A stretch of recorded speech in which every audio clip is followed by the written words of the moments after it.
everybody. I am Kate Dillon from CrateInsider.com, and I am here today with one of my longtime customers, Scott Gunn. Now, Scott, tell people where you're from.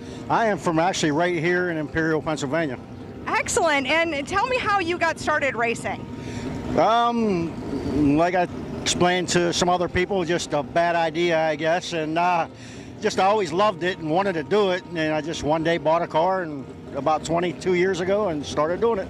22 years ago. So you've probably been through a whole litany of different types of cars, engines, that type of thing.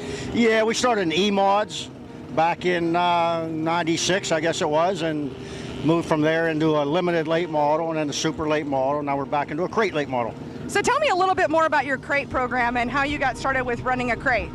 Actually, my sons started running a crate car, and I got a little bit bored and decided I could do this still. So I bought a car for myself and jumped back into a crate for the first time this year, and it's been really good for me.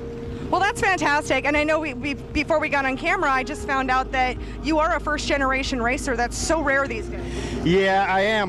My dad did a little bit of drag racing, but anything like this, and I raced motorcycles and quads for years, and yeah, I just always wanted to get into a race car. It just always intrigued me, so here I am. Well, that's fantastic. Now, I do have an odd question. Your number, 14G, what does that mean? 14G, well, the G is for Gunn, for my last name. The 14 is a number that I've had through football and baseball in high school, and I played a little bit of minor league baseball, and that was my number there. So it just always is carried with me from childhood. That's awesome. Now, if a fan is seeing you for the first time, what would be something that you would want a fan to know about you? Oh, not a whole lot.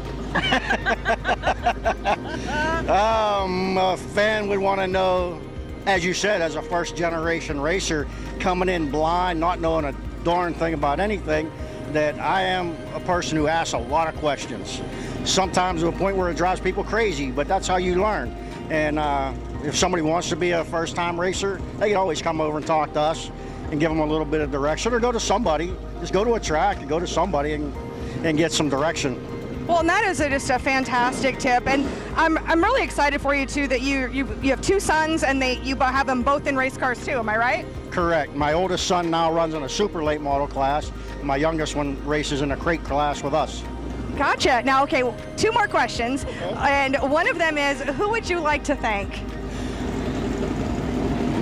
Camera won't go there, but my wife, number one. Yeah, let's get her over here. Tressa, come here. Come here. She's the biggest supporter. She's been with me since the day I started racing cars, so you got to do that. I just had to ask Scott what he was most thankful for with racing, and he just named you. So this is Tressa Gunn, and Tressa. So tell me, now you have a husband and two sons that are racing. Just tell us how that is for you. It's mixed emotions. It comes with fright sometimes, excitement, always wanting them to enjoy what they love best. It obviously runs in their blood, but I can't tell you that most of the time I'm pins and needles at the track. That is awesome. Okay, one last question. I swear this is the last one. If people want to find you online, where can they find you? Do you have a website, Facebook page, that type of thing? Yeah, I just have a Facebook page. And it's Scott Gunn Racing or Scott Gunn? Nope, just Scott Gunn. Okay, well, I'll be sure to have a link. Thank you so much for taking the time thank you for being a customer, first of all, and thank you for taking the time to meet with me. I can never talk. And thank each one of you for watching. I hope you enjoy these driver stories, and I'll see you in another video.